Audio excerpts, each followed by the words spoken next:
Good evening, and welcome back to Midnight Horror Stories.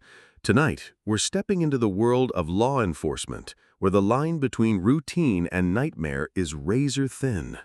What you're about to hear is one of those stories that police rarely share outside their own circles, an account that still leaves more questions than answers.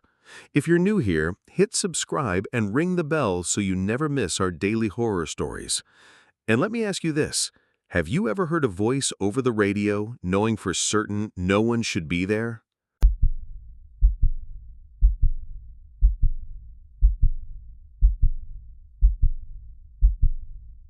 They say the radio is a cop's lifeline.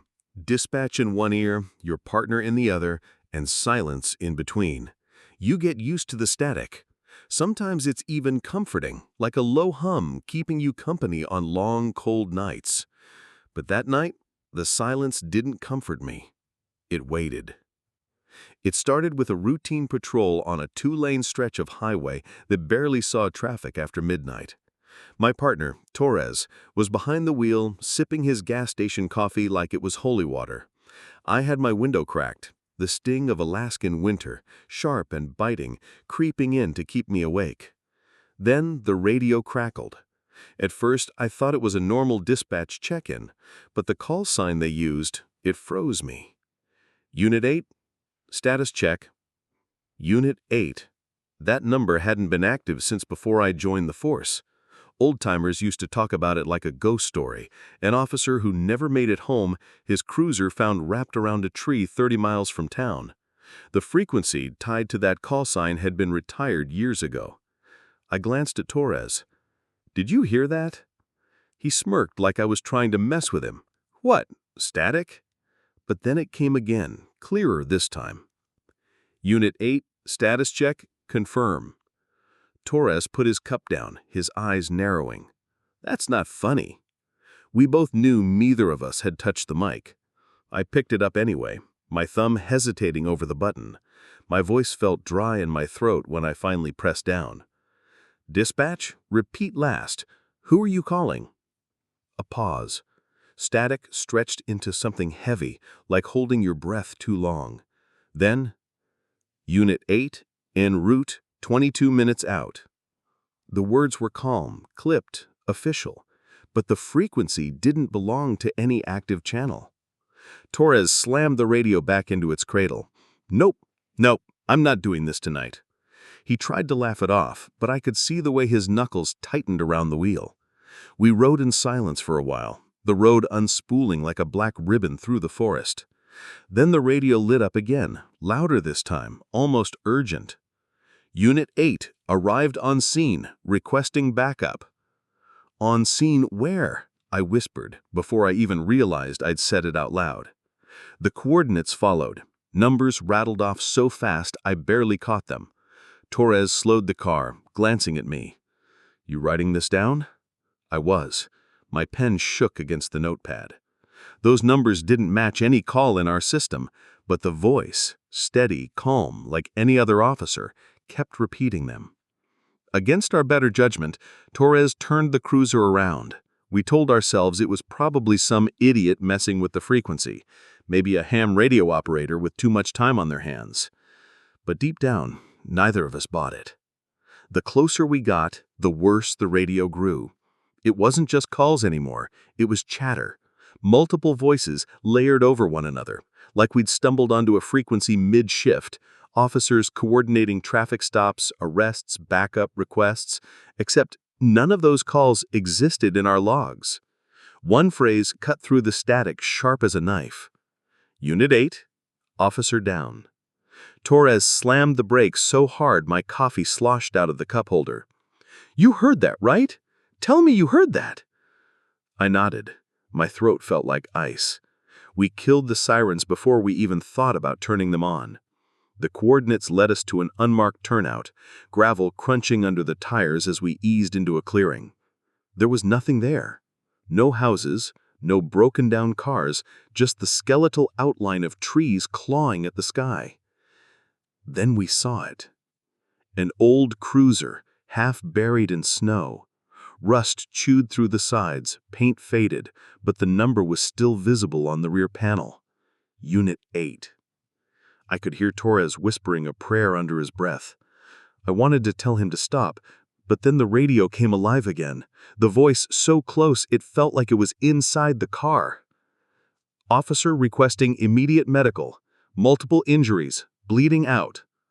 The words echoed, desperate, but there was no one in the driver's seat of that abandoned car. No footprints in the snow, no signs of life. I stepped out, the cold slamming into me like a wall. My boots crunched through the snow as I edged closer. Torres stayed behind, calling my name like it might tether me to safety. The radio in our cruiser blared one final time, louder than I'd ever heard it. Unit 8? Signing off. Then silence. Total silence. We filed the report, of course, left out most of what happened. The old-timers just gave each other knowing looks like we'd joined a club nobody wanted to belong to. The cruiser disappeared by morning. No trace, no tire-stained shell. Sometimes, when I'm on night shift, I swear I hear it again. A faint crackle. A voice just at the edge of recognition. Unit 8? Status check. And I never answer.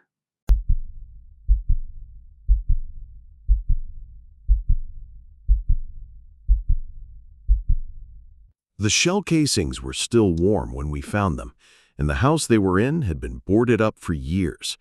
I've worked nights long enough to know the difference between fireworks and gunfire over a radio. Dispatch techs know it too. You can hear it in their breathing when they're reading the call notes. That night, the channel had that clipped edge before the words came. Multiple 911 calls reporting shots fired 300 block of Alder. Repeating, multiple callers. Gunfire inside the boarded residence at 316 Alder. Caller states flashes in windows. Alder is one of those streets where the city lost interest a long time ago. 2 good houses for every 5 that are tired. 2 tired for every 1 that's abandoned. I knew 316. Everyone who works our side knows it. Foreclosure in 08, 2 overdoses on the porch in the early teens, raccoons in the crawl space, plywood over every pane. No power, water shut off. A hazard flag on our CAD. My partner, Waylon, glanced over. You gotta be kidding me. Inside? He was chewing a toothpick because he'd quit smoking and hated how much quitting made him talk. 3 callers, I said, reading the scroll on the MDT. Open line from 1, multiple pops in background. Shot spotter ping inside the footprint. No suspect description. He clicked the lights but left the siren. Bad habit to roll hot to your own echo chamber. The night had a brittle kind of cold that turns breath into glass. I cracked my window anyway, thinking I'd rather feel the air than feel my heart beating in my ears. We cut down Alder and killed the light bar 2 houses shy, using the darkness the way we teach rookies to. A neighbor in slippers and a parka stood behind a tree with his phone held up like a charm. It's that one, he said, pointing to a shape that was more silhouette than house. We saw flashes in there, 2 sets, like somebody was shooting at someone. I told him to get back inside. He didn't move until Waylon flicked his flashlight at his feet and said, "Now means now." Human nature is to watch a fire burn. You have to teach it not to. 3 units stacked quick. Us, Alvarez and Cho behind, Matthews rolling up the far end to button the block. We went quiet, radios down to a whisper. The boards over 316 were old and swollen black. Someone had spray painted "Keep Out" in a flame red that had weathered to the color of meat. The front door had a security hinge with a chain still looped through it from the outside. The padlock hung open and rusted. Waylon looked at me. You ever seen a padlock left open on an empty? I shrugged. Seen worse. Doesn't mean it makes sense. I knocked anyway. 3 knuckles on plywood, not because I expected an answer, but because you fall back on habits in the dark. "Police," I said, to a door that looks like a wall. "If there's anyone inside, call out." The house answered with emptiness and a cold that leaked out around the jamb like something exhaling. We slid along the siding to the side yard. An old gate leaned on one hinge. Alvarez cut the zip tie. Someone had run through it with his pocket knife and palmed the knife like a secret. The backyard was a rectangle of weeds buried under crusted snow. That's where we found them, the casings. 9mm brass scattered near the back steps, half buried in the damp snow like pale coins. Waylon crouched low and held a gloved hand over one, palm hovering but not touching. "Do you feel that?" I bent, closed my eyes to shut out everything but that inch of air above metal. There was a warmth, not heat, not fresh off the slide, but not the temperature of the night either. Even through nitrile, it felt wrong. I slid a photo marker tight to one and pressed my finger into the snow next to it as an index for later. The indentation steamed. "Don't touch," I said, which is hilarious because my finger had just told the story my mouth didn't want to. Alvarez's breath plumed white. "We're minutes behind," he said. "Where'd they go?" We cleared the yard with our lights slow and low. No tracks coming in, no tracks going out. Snow told the truth it always tells. Wind and small animal prints and the pock of our own boots. Nothing human near the steps except us. The back door had a deadbolt that was locked. The strike plate looked like it hadn't been bothered in a decade. Waylon pressed his light to the seam, peered into that black sliver. "We can't do a force without exigent," he said automatically. "Shots fired inside is exigent, plus your casings." He grunted, set the Halligan, and we popped a hinge. Old wood gave up with the sound of someone remembering how to breathe. Cold air that smelled like damp drywall and dead leaves poured over us. Inside, the smell you only know if you've cleared enough empties. Mouse nests, wet paper, the high sweet note of mold that's moved in long enough to call the couch home. The kitchen was a wreck of cabinets with the faces torn off them, drawers pulled and stacked in a central pile like someone had decided to build a fort and gotten bored. Dust had settled on everything in a peaceable layer that only rats and time make. Time had been busy. Then we saw the scatter on the linoleum. More brass. Ejection pattern flared across the floor, little clean rings of no dust around each piece where they'd landed and rolled. A fresh emptiness where there should have been the same soft gray as everything else. "Smell that?" Waylon said. My mouth had already filled with it, burned powder. A very particular chemistry that sticks to the back of your tongue. The kitchen window was boarded from the inside. The screws were old and proud of the wood. No breaks, no pry marks, no nothing. We took the hallway slow, clearing rooms that were more suggestion than space. The beam of my light found a family photo nailed crooked to a wall, 3 faces blurred by the way mold eats emulsion.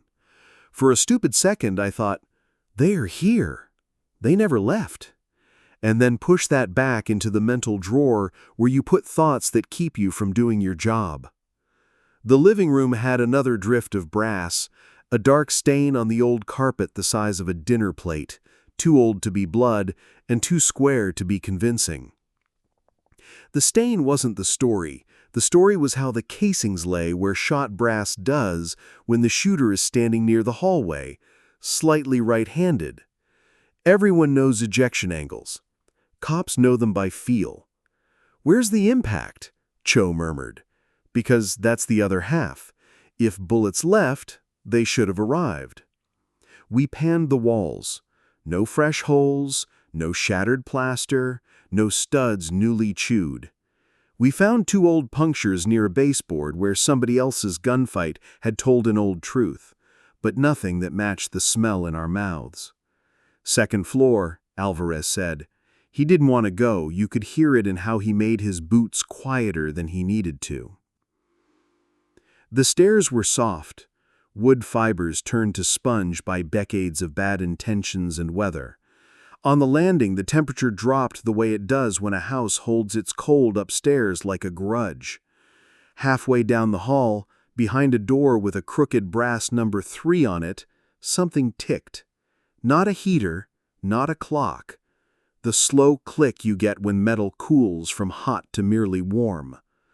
"Police," I said again, because the words are armor as much as anything. "If you're in there, make yourself known." The tick paused, then went on, defying my voice the way old houses do. Waylon nodded at the latch and we took the door on a slow push. The room was empty, but for a mattress shape that had given up pretending to be furniture, and a closet door that had swollen shut. The tick had been a radiator pipe rethinking itself, or that's the lie I fed myself. At my feet, one casing alone. It sat in a little circle of clean floor where dust had not yet had time to settle, as if set there for us to see. I held my hand above it and felt the faintest lift of warmth. The closet gave with a sound like a mouth unsticking, stale air, a smell of old damp clothes that were no longer there. On the back wall, faint black freckles and a pattern I couldn't make sense of until Waylon said, very soft, soot. Circular, like the little kisses burned powder leaves if you shoot too close to something. But there were no holes. Just a constellation that meant a muzzle had been near and nothing had gone through. Dispatch 3-2, I radioed, keeping it clinical. House is clear. We've got multiple casings inside, powder smell present, no subjects. Advise if any additional calls. Dispatch came back with a list.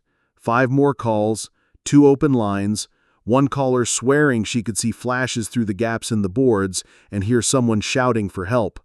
Her address was across from the back alley. We had a line of sight at the same time she did.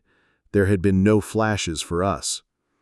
Check the cameras, Waylon said, meaning the city pole cam that watched the corner like an Old Testament sky.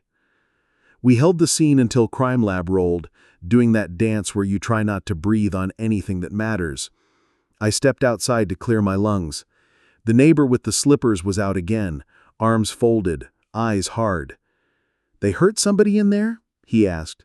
Go back inside, I told him. I saw it, he said.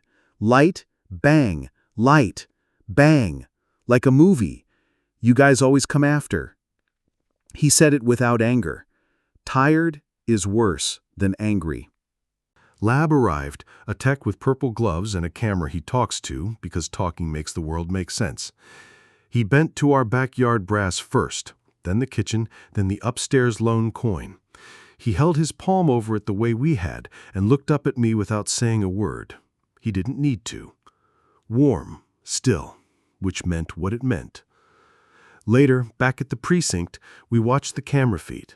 The pole cam doesn't see much past midnight but blur and cats. That night it saw Alder under the soft fall of snow and our 3 units parking wrong in all the ways experience teaches you. Rewind to 5 minutes before our arrival. The boards on 316 holding still. No one in the yard, no muzzle flashes, nothing. Rewind 10, same nothing. Jump to the time the caller said she saw flashes, the camera bleached a little in the way cheap sensors do when snow drifts through a light. No bangs. Our body cams recorded pops clear enough to make me flinch again at a desk. Audio analysts later wrote a sentence I can't stop thinking about. Acoustic signature consistent with indoor discharge. Reverberation pattern strongly matches 2007 incident at same address. In 2007, there was a shooting at 316. 2. One domestic with an illegal 9mm, one later when friends came back to make noise and grief at the same walls. I wasn't on then. The old-timers tell the story without enjoying it. It ended badly, and it ended in that house. We cataloged brass. The lab returned with prints that were smears and DNA that was nobody. The suit on the closet wall had nitrates in it like it should. The boards had old screws, old rust, old everything. The deadbolt on the back door worked when the hinge was replaced and set. No pry marks. No tool signatures on the chain. No footprints in the yard that were not ours. The casings upstairs and down had no water spots, no corrosion, no dirt. Just the kind of handling prints a casing gives the air itself when it's young. We wrote it up. Shots fired, no suspect. Evidence collected, scene processed. We typed sentences that made the event small enough to file. A week later, the report closed as unfounded, undetermined, which is not a lie if you have a small mouth. I drive past Alder on nights when my route gets dull. I don't stop. You don't go back to places just to see if there's still a place. The padlock is gone now. Somebody cut it and rehung a new one that shines like a tooth. The purple glove tech says he hears house noises in his sleep after certain scenes. Pretty soon, he says, they all sound the same. I told him about the closet freckles. He nodded and picked a piece of lint off his sleeve the way people do when they don't want to pick something else out of their head. Every once in a while, dispatch reads a call note that makes my shoulders go tight. It'll be a shots fired ping where there should not be one, an empty structure, a field, a demolished lot. It's easy to explain: fireworks, backfire, wind-bouncing noise. The first week of this winter, a woman on Alder called about flashes again. I asked them to check the timestamp against 2007. They didn't humor me. They didn't have to. I did the math anyway and decided I'd done enough for one night. You can stack casings in a plastic bag until they look like any other spent thing. You can write your sentences. You can move on. But there's a feeling I can't shake from that landing, a little warm circle in a cold house, like a breath that hasn't learned it should frost by now. If you ask what I believe, you'll get the answer cops give when belief is a liability. I believe what I can put in a report. And if you ask me what I heard, I'll tell you the truth anyway. Gunfire, inside a house that was locked from the outside, in a room where dust hadn't yet remembered how to be dust again. After that, the night did what it always does. It took our heat and gave us back our breath. The rest, I'll let the empty say it. The next time Alder shows up on my screen, I'll roll the block like I always do, park wrong like I always have, and keep my mouth closed around the sentence I want more than any other. We're not late this time.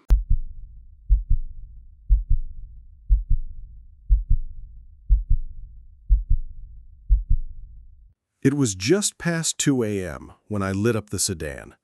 Old beater, one working taillight, drifting over the line like it was fighting gravity. I've done 100 stops like that. Most of them end with a ticket, sometimes a DUI, once in a while a gun. You don't expect them to end with someone climbing out of a trunk. I was on solo patrol that night. Partner was homesick and the district was quiet. Too quiet. The kind of quiet where every dispatcher sounds bored and every shadow looks like it's waiting for you to blink. The sedan rolled through an intersection without stopping fully, then drifted toward the shoulder when I hit the overheads. I pulled them just past a closed laundromat. The driver didn't run, didn't fight, didn't even argue. Male, mid-30s maybe, pale under the dome light, hands shaking when I asked for license and registration. The car smelled of oil and damp clothes, but under that, something else, metallic, thick, like pennies sitting in water. I asked if he'd been drinking. He said no, just tired. His pupils didn't match his story. I radioed in the stop, asked him to stay put, and swung my light across the back seat. Clothes, fast food bags, nothing unusual. Then I swept across the rear deck under the glass and froze. Smears. Faint, but visible, the kind you only see when the light hits just right. Dark stains, dragged toward the trunk seam. My gut nodded. "Step out for me," I told him. He obeyed too quickly, like someone rehearsing. He stood there shivering in the cold while I asked the routine questions, my hand near my holster the whole time. That smell was stronger outside the car. Blood has a way of cutting through air. It doesn't belong outside bodies, and your brain knows it before your nose does. I called for backup. ETA, 6 minutes. 6 minutes can feel like an hour when you're standing next to a trunk you don't want to open. The driver kept licking his lips, eyes darting like a trapped animal. "It's nothing," he said suddenly, voice shaking. "You don't need to check back there. It's nothing." Which is how you know it's something. I had him turn around, cuffed him. He didn't fight. Just kept whispering, "Don't." I drew my flashlight, braced myself, and popped the trunk. The lid groaned up, hinges stiff, and the beam cut across what looked like a heap of rags at first. Then the heap moved. A man blinked against the light. His face was pale, lips cracked, eyes sunken. His shirt was soaked through, sticky dark stains across the chest and stomach. He was breathing shallow but fast, pupils blown wide. And then he spoke. "Thank God. I've been in here for days." I'll never forget how he said it. Clear, desperate, like a drowning man finally breaking the surface. "Protocol says you check vitals, call EMS, secure the suspect." My hands shook when I keyed the radio. "Dispatch, need medical to my location, priority. I've got a live one in the trunk. Male, mid-30s, heavy blood loss." I turned back.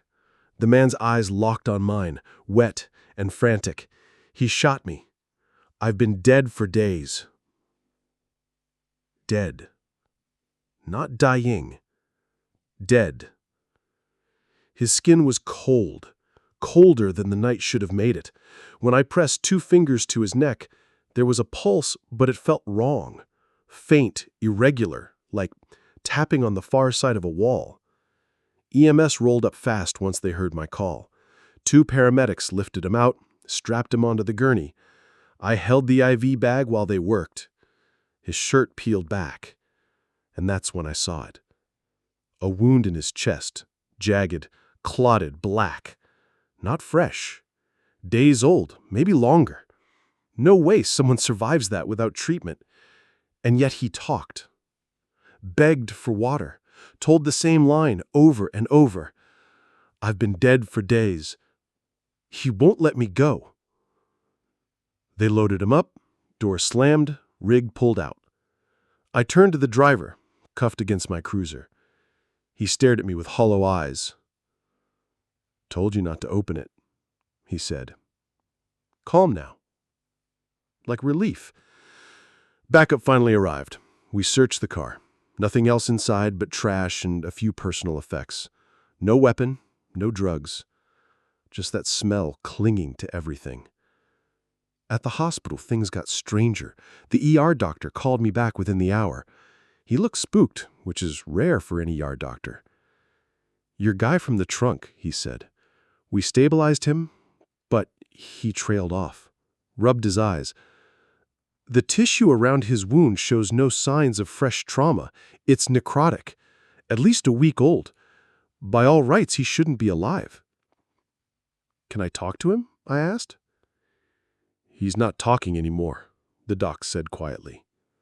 "Flatlined the moment we moved him. No resuscitation. He's gone." The driver lawyered up fast, never said another word to me. The DA filed charges: kidnapping, unlawful imprisonment, suspected homicide. The case collapsed 6 months later, when evidence chain broke down and pathology reports contradicted themselves. The victim's time of death estimate didn't match any timeline. One report said he'd died at least a week before my stop. Another insisted he'd been alive less than an hour before the ER. But I was there. I saw him breathe. I heard him beg. The car sat in impound for months. Officers swore it smelled wrong even after detail. One tech quit after processing the trunk, said he'd never shake the feeling that someone was still in there. I still think about that night. The driver's pale face, the words whispered from the dark. "I've been dead for days." I know what I saw. I know what I touched. But every record says otherwise. The case is closed now, sealed in boxes. But sometimes on late shifts, when I pass that stretch of road, I catch a whiff of something metallic, sharp, lingering in the cold air. And every time I see a car drifting with one bad taillight, I feel my pulse climb. Because I can't help but wonder, what if there's another trunk waiting to be opened?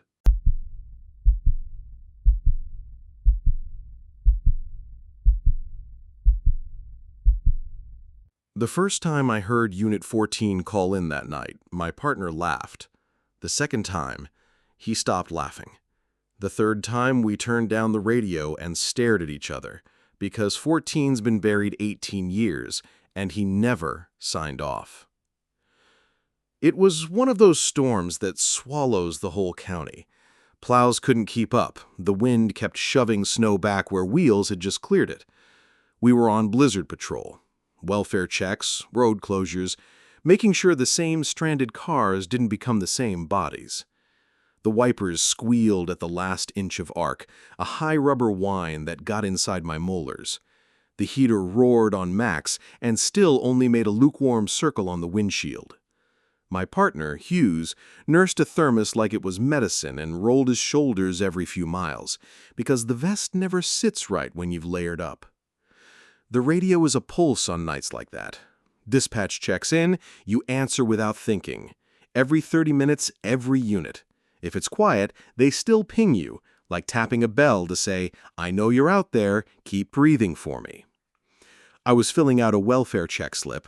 Power out, generator rumbling steady, grandma fine and insulted, when the speaker cracked. Unit 14, status check. It was clean, calm, the way good dispatchers sound when everything is awful and they won't let their voice tell it. But the number hung between us like frost. Hughes snorted. Cute. Somebody's bored. I keyed up. Dispatch 2-3. Did you mean 2-3? A beat. The wind pressed on the car doors and made the seals hiss. Negative 2-3. That was a system auto. Disregard. Auto can mean a lot of things. An automated ping, a keyed identifier slipping in the console, a ghost press. But you don't auto a retired call sign. Not if your IT folks are worth their donuts. We rolled on. The headlights found a mess of fence tumbling out of the drifts, a black fur bent like a question, a mailbox kicked to a single white shape.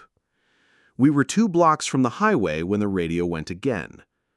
Unit 14, what's your 20? No answer, not from anyone alive anyway. Hughes's hands tightened on the wheel. That's old Brenda's script, he said, meaning the pre-programmed queries the new CAD spits out. They never scrubbed the old roster. I said Brenda was dead 6 years. He didn't have a comeback, and I didn't push. We cut down County E to block a drifted lane with flares. The wind took the first flame sideways and ate it. The second held and made a sad little orange that looked out of place in all that blue. When we got back in and slammed the doors against the push, the radio crackled a different way. Carrier tone first, then voice. Not dispatch this time. A unit. Direct. 14. 10-8. In service. I'd never heard his voice in life, only the stories. The old guys used to say Devers sounded like a man reading a grocery list during a riot. Unbothered. Steady. You could hitch your breath to him. This wasn't a recording, it had the air around it. The little room of sound that you only get when a human is actually there. It rode the storm like he'd learned how to talk while the world tried to drown him. Hughes thumbed the volume down to a whisper.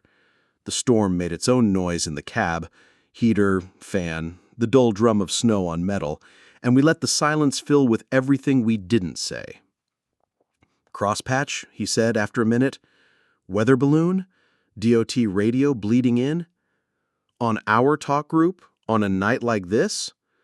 He shrugged, blew on his hands, watched his own breath like it belonged to someone else. The first time Unit 14 died, I was a kid. Snowstorm. Domestic in the flats. He rolled, and the cruiser went end over end into the ditch south of mile 41. They found him with the mic in his hand, the plastic pressed into his palm like it had grown there. The old-timers tell it like a parable.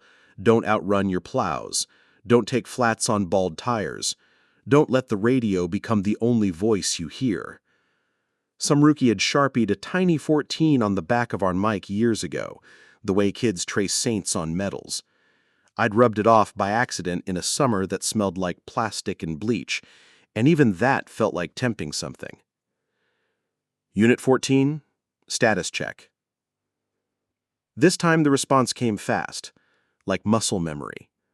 14, 10:23, on scene.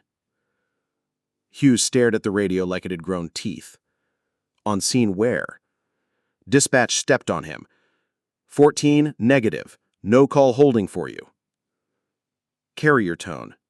Then, mile 41. Vehicle in the ditch. No stress. No hurry. The exact tone you use when you want everyone else to borrow your calm. Mile 41. I didn't have to look at the MDT. You develop a ghost map in your head. Liquor stores, low bridges, bad curves, where people die either because they don't know better or because their life finally ran out of the only kind of luck that ever liked them. I keyed, not sure if I was talking to a man or the inside of my own head. Dispatch, 2-3, we're en route to 41. Copy 2-3, dispatch said. I pictured her pinching the bridge of her nose and making a decision she'd have to justify later.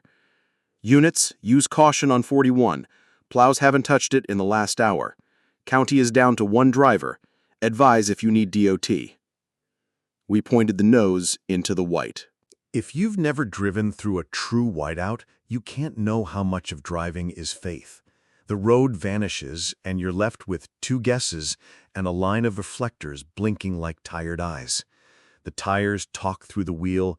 The wind tries to push your thoughts into the ditch. Your partner turns down the radio because sometimes even voices are too heavy.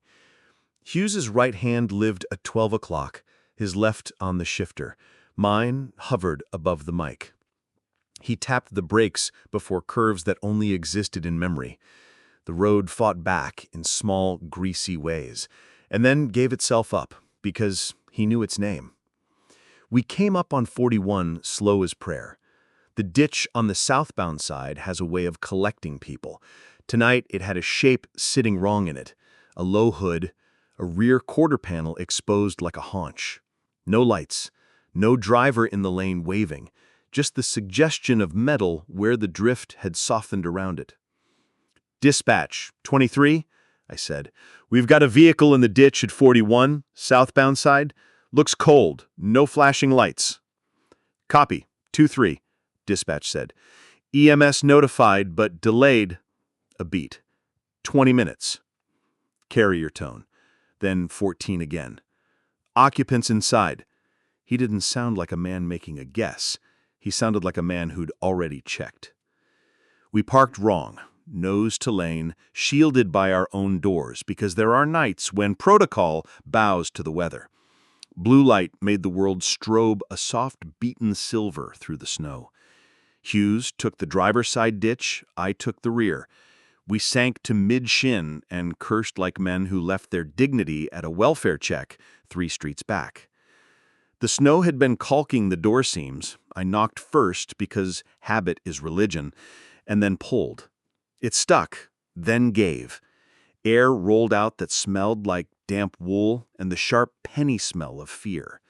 2 faces turned toward me, eyes like animal eyes in a barn, round and black and shocked at light. The woman clutched the wheel like it would keep her organs from falling out. A kid sat in the back with a blanket up to his chin and his hat cocked crooked like a joke no one was going to laugh at. "You hurt?" I asked. Too loud because you never hear the volume you are when the wind is shouting your name. "Cold," she said. "We spun. The whole road disappeared." "It does that," I said. "Let's get you warm."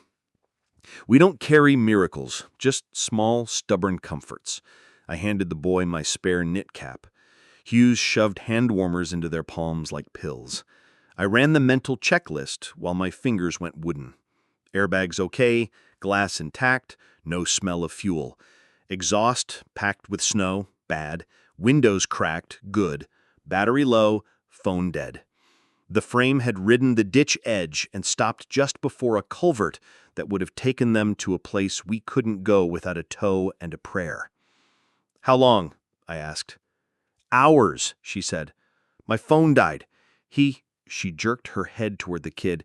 "He kept saying he could see lights through the snow, blue lights." "Our lights?" I almost asked. But we'd been 5 minutes out for 10 minutes. I swallowed it. "Did you call 911? I tried instead. She shook her head. He told me to wait. Who told you? The man on the radio, she said. He kept saying, "Stay put, help's en route." He sounded like those old shows my dad watched, calm, like a teacher. I didn't look at Hughes because we were already thinking the same thing, and I didn't want to see it happen in his face. We worked fast. Hughes dug out the tailpipe with a gloved hand and a windshield scraper, while I made a pocket by the rear tire for the exhaust to breathe. I cracked the hood, brushed snow off the battery, and tightened a loose clamp until the cable stopped moving. The engine turned once, twice, then caught like a stubborn heart. The heater coughed stale air and then found something like warmth. The boy put his hands over the vent and made an involuntary noise all mammals make when survival thaws them. "Stay in here," I said. "Windows cracked. If the wind shifts, shut it down. EMS is coming." "Thank you," the woman said, and then quietly, like she finally believed it, "Thank you." Carrier tone. 14-1023, mile 41, 1 adult, 1 juvenile. Heater restored, EMS 10 out. I hadn't keyed up, neither had Hughes. We backed up until the wind took our breath again and made our coats feel like paper. At the cruiser, I keyed anyway. "Dispatch, did you copy?" "Copy," dispatch said, not asking from whom. "EMS now 8 out, DOT en route, with a push for your return path, and 2-3, go. Keep your lights on. Visibility is garbage." "Roger." I let go of the mic and stared at our hood. The snow gathered there like a patient hand. The paint wore a scrawl the size of a quarter where some rookie once keyed his girlfriend's initials by accident with a radio clip and got 3 days on bikes.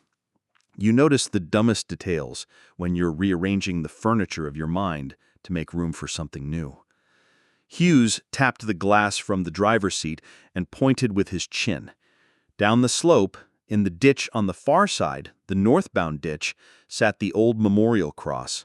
Snow had shagged it into a white shape, but the reflective tape still peeked out, and the laminated badge photo under the plexiglass had weathered into a gray gentleman nobody would recognize if they hadn't seen the original.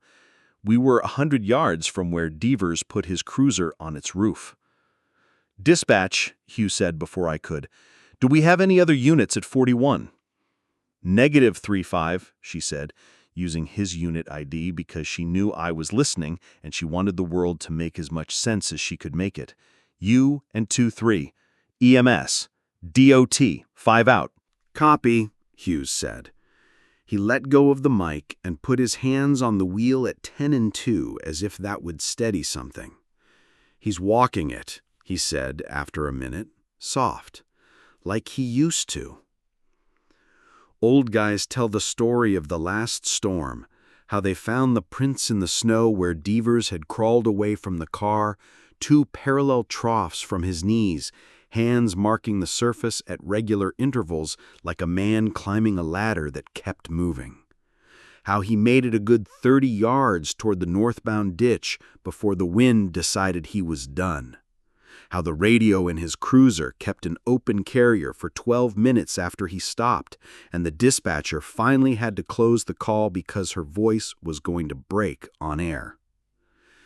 We ran flares back up to the highway's shoulder and waited where the EMS rig would see us first. The storm did that thing where it gets quiet not because it's kinder, but because it's holding its breath. The boy waved once from the back seat. The woman had her head back and her eyes closed. I could feel heat bleeding from our hoods into the blue dark.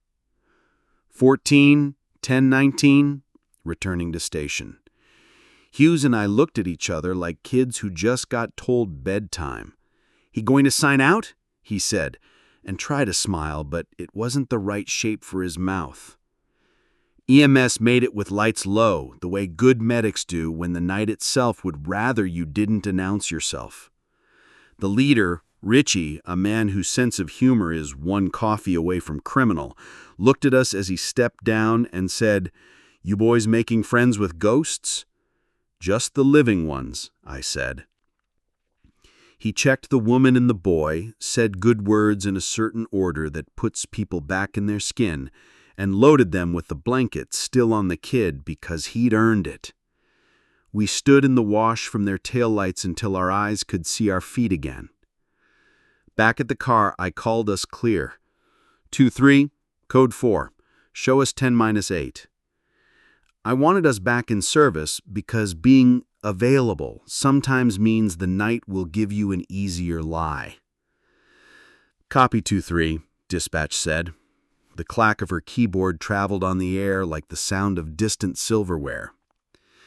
Be advised, IT is on the way to look at the console. She didn't say for what. We parked at the Sally and listened to snow step off our hood and 2 wet thunks that sounded like someone setting down a pair of boots. I took the mic out of the cradle, turned it in my hands, looked for that old Sharpied 14 like I might have missed an edge. Nothing there but the scuff of 1,000 grips and coughs and the slow polish of years. Inside, the squad room smelled like wet wool and burned coffee, and the weird clean of drying gear. People came off the road and told their little versions of the night. A deputy from the other side said his radio keyed itself for 2 seconds in the flats, and a hiss came through that shaped itself into words he couldn't bring himself to write. A state trooper shook salt off his hat and said, "Huh," in the tone men use when they're not going to give you the satisfaction of being scared with you. Dispatch printed the radio log, that paper with the dot matrix edges that always tears wrong, and there it was, a line of Unit 14 entries sandwiched between hours, time-stamped, indexed to a call that closed in 2004. The log said, "Status check, answered." It said, "On scene." It said, "Returning." It said, "End of shift."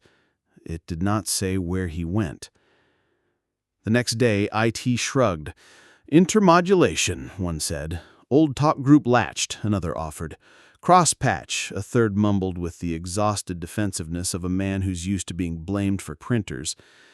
No one could explain how a retired unit ID populated on a modern console that had never had Deaver's number programmed into it. Someone suggested a prank, but nobody looked at the woman in dispatch when they said it, because the look on her face made jokes feel like salt on a wound. The woman and her boy came by 2 weeks later with cookies in a Tupperware and a thank you card written in careful 8-year-old print. "He says he saw a man with a hat outside the window," she told me at the door, like she was embarrassed for believing him. "I told him there wasn't anyone. He says the man tapped twice and pointed at the heater controls. Do you send someone ahead?" "Sometimes DOT," I said, and took the Tupperware because that's what you do when you don't know what to say. The kid peered around her hip, stared at my badge like a talisman, and then at my radio clipped to my vest. "Does that talk to all the cops?" "Most nights," I said. He nodded, serious. "The man said he was late for work," he whispered, like confessing it might get the man in trouble. "But he was glad we waited." The cross at mile 41 sits a little straighter now. Someone, nobody says who, replaced the reflective tape and reprinted the badge photo. That winter, someone else left a coffee cup there with a splash still in it that froze into a brown lens and didn't melt all spring. You tell yourself the wind moved it when it finally fell. Now, when the weather goes bad and the plows give up and the radio gets that hollow iron sound, like it's thinking of speaking to you, I keep a little more space around my words. I say copy softer, and I key the mic slower so I don't step on anyone who might be reaching across a kind of time I don't have the math for.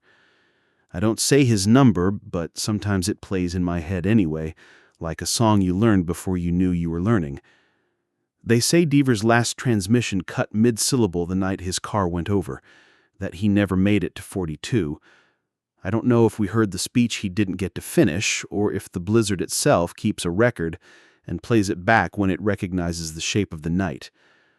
What I know is this.